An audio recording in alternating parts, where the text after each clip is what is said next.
TV on the wall, wearable technology, flying cars, hoverboards? Sounds like fun. For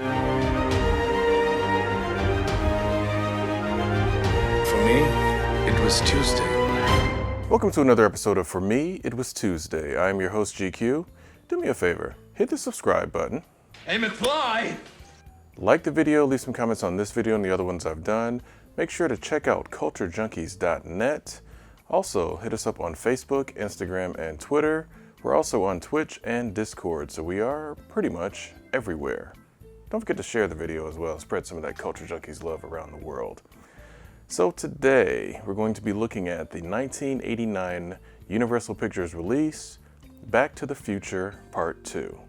Directed by Robert Zemeckis, starring Michael J. Fox, Christopher Lloyd, Leah Thompson, Thomas F. Wilson, and Elizabeth Shue. This film is actually a really good follow-up. Obviously, if you've seen the first Back to the Future, you know that it ends essentially on a cliffhanger, basically. We find out that there's something going on with Marty's kids in the future, and Doc comes back in the newly upgraded DeLorean, which can now fly, and instead of using plutonium as a fuel source, it uses a Mr. Fusion, which is essentially a household fusion reactor that allows it to use garbage and various other materials as fuel.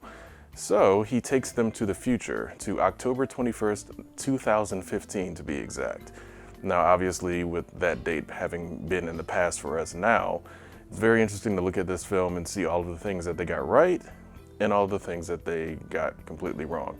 And the filmmakers themselves have even said, I believe they even mentioned it in the commentary and during the Tales of the Future featurettes, that they weren't aiming to, predict things properly. They already knew that we weren't going to have flying cars in 2015. They just wanted to do their version of the future based on, the Back to the Future universe. So I can appreciate that. There's really nothing wrong with taking that approach. They get to the future. Marty's kid, Marty McFly Jr., is essentially a wimp of a kid, basically. Is like very easily manipulated. He's kind of pushed by this gang to take part in a robbery, and Doc essentially going completely against Doc's own principles in the first movie, I guess you could say, where he didn't want to interfere with the future and let events, play out as they did. I think that really shows that once Marty, and again, I pointed out some of this in the first video, was Marty changed a couple of things here and there in the past, like the mall going from Twin Pines Mall to Lone Pine Mall, and some of that things. Obviously, he's in an alternate 1985, which of course you get to later in this film, but the 1985 that he's in is an alternate of his original timeline, because even Doc now has a little bit more of a eased approach as to meddling with future events, because the entire purpose for them going there is to stop Marty's son from getting involved with this gang, which kind of spirals the entire family, essentially going to jail, because the son gets put in jail for 15 years, and then his daughter tries to break him out of jail, so she gets 20 years. So, just constantly basically just ruins his family. So it's like Doc is essentially going completely against what his philosophy was originally. And whatever, it is what it is on that regard. Movie has to happen.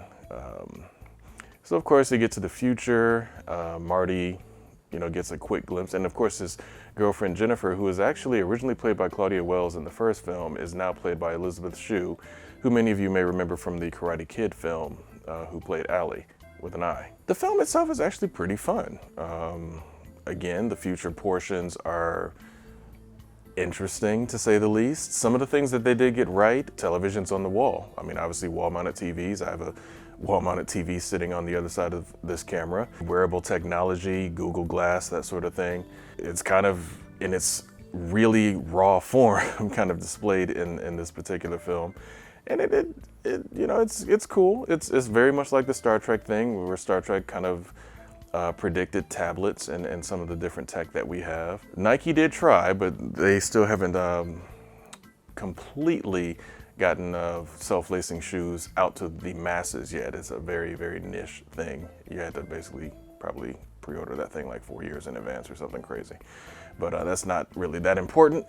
You also have a very interesting controversy with the actor Crispin Glover, who originally played George McFly in the first film.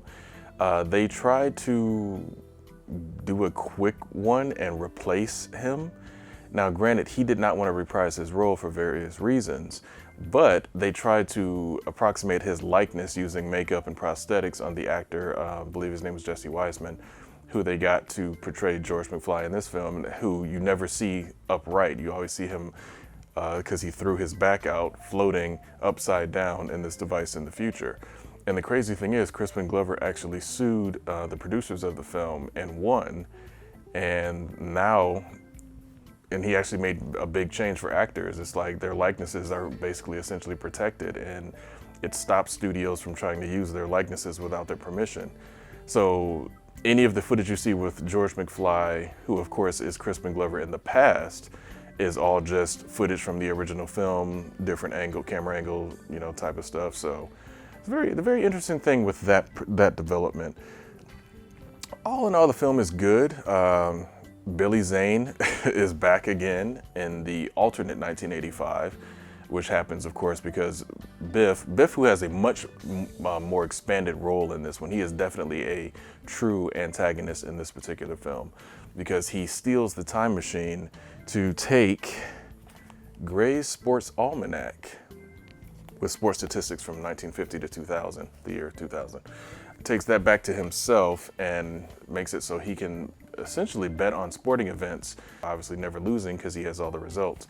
Now, the funny thing about this movie prop is, and again, you can't really see that, but I mean, the statistics are there, but it's not what they portrayed in the movie. And again, it's not supposed to be. It's a movie prop. It's supposed to just be, something fun.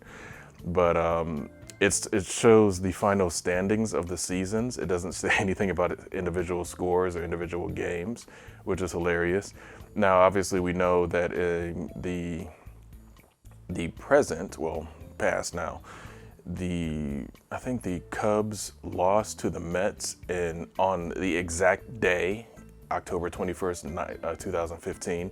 They lost the World Series to the Mets. And in the following year, they actually won the World Series. So Back to the Future basically was off by 1 year with that extremely long shot win for the Cubs, which of course was a throwaway line, but it was kind of the catalyst for the entire film. And the funny thing is, other interesting bit of trivia or just fun tidbit of information, the character that tells Marty, hey, I wish I could go back and put some money on the Cubbies, is a character named Terry.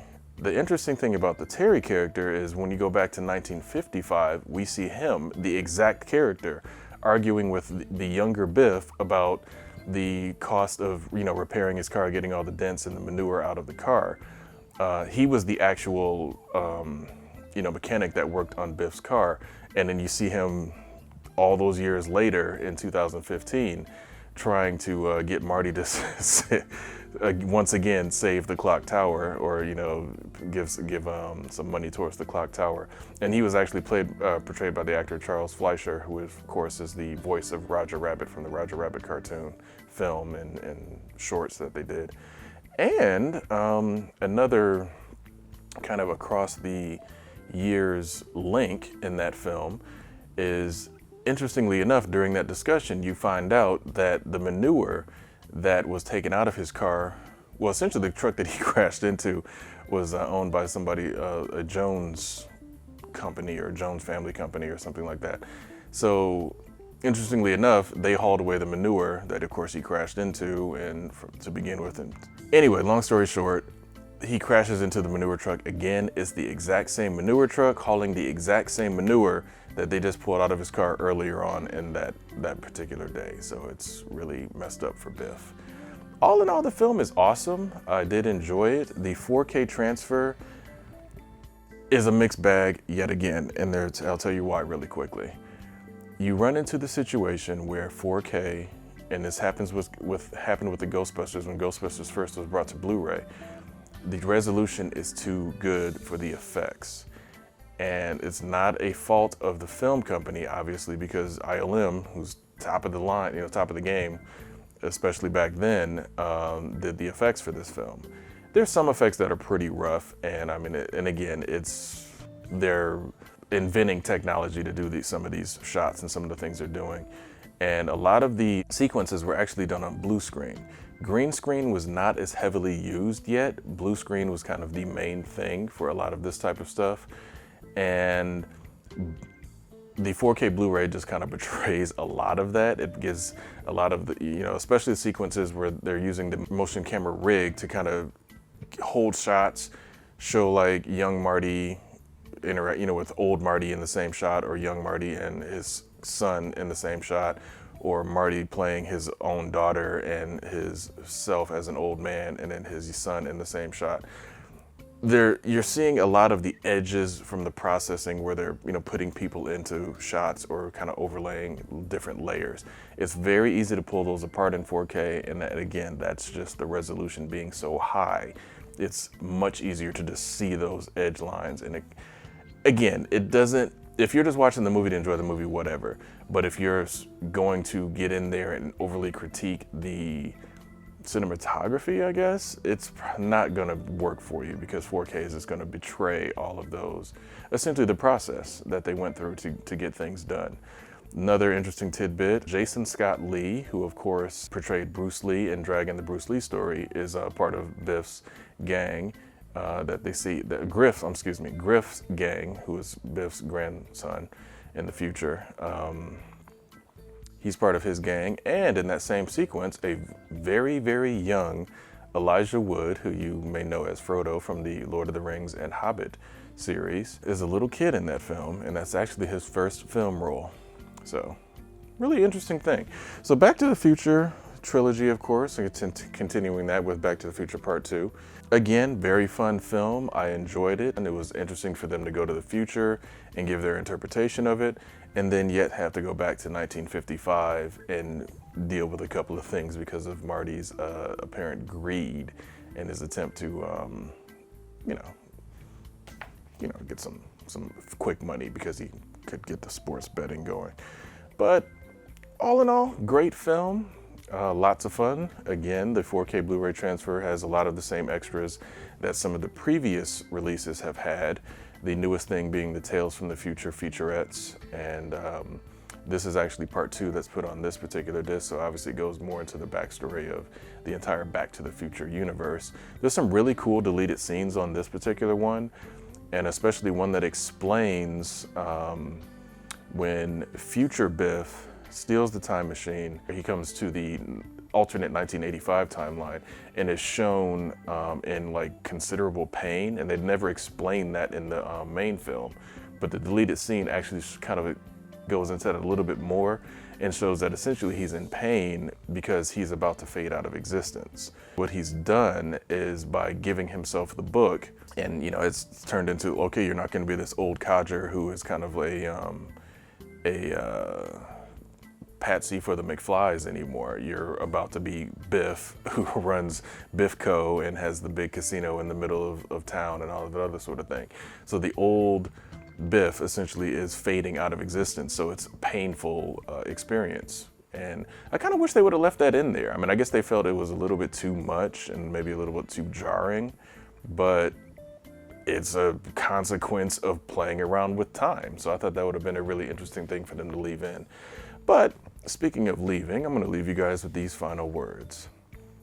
For some of you out there, Back to the Future Part 2 was an inevitability. The first film was so successful, so much fun, and then of course with them leaving it on a cliffhanger at the end of the previous film, you knew that they were going to come back and fill in some more story.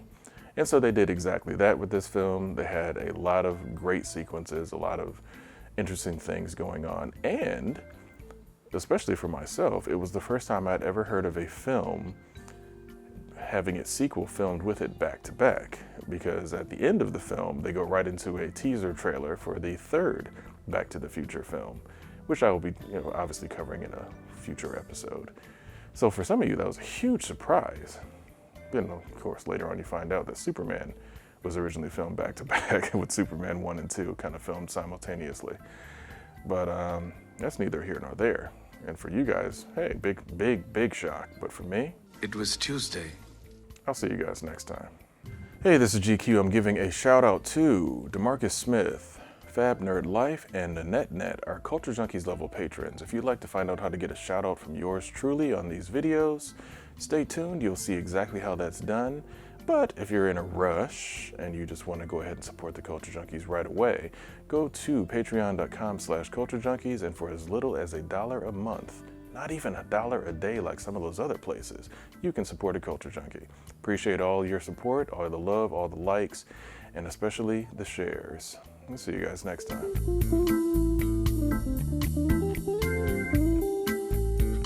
If you're enjoying our content, please consider going to our Patreon and becoming a supporter. There are different tiers to select from, and we thank you for your support. Culture Junkies!